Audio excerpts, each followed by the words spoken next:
The very front of the library, the sort of Greek temple form, has three parts to it. The central part is the entry, but on either side there is a stairway to the lower level.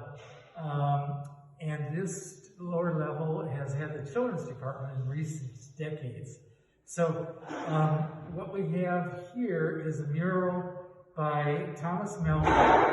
This is a second phase of murals that he did in the late 90s. But it's wonderful for the large book that it shows on either side, and then the small book motif with the word read sprinkled through it. So it's like wallpaper almost.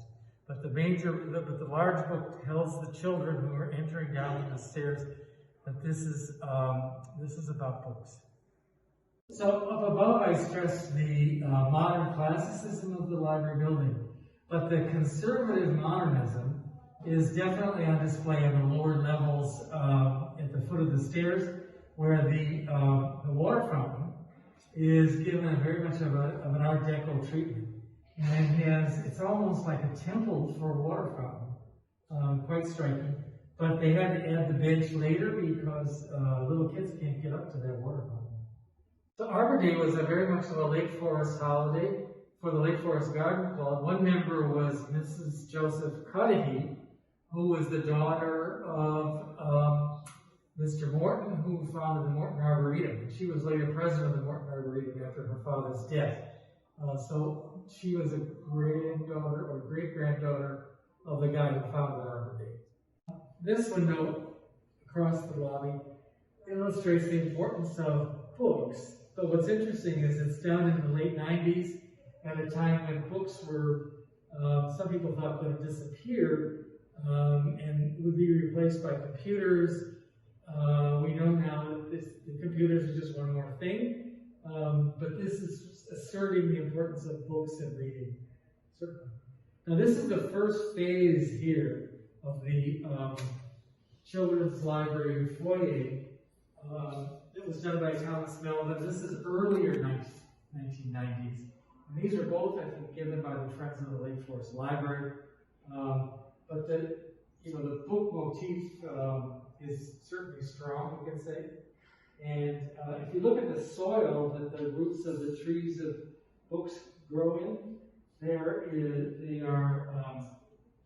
letters. The soil is brown letters, just like movable type. So this is a very,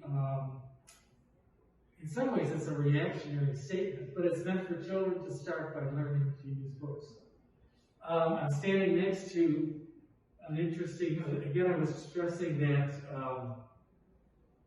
conservative modernism, emphasis on this lower level. This is one of the heating grates that shows all the geometric zigzag patterns, concentric lines, geometry. It's very typical of that period.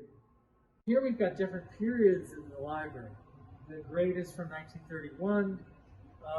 The mural above the children's desk is again by Thomas Melvin and shows books at the top of trees. And now we have a tree over here that's maybe a motif that he was picking up. This is a tree from the 1960s with two figures in it. This is Sylvia Shaw Judson Haskins.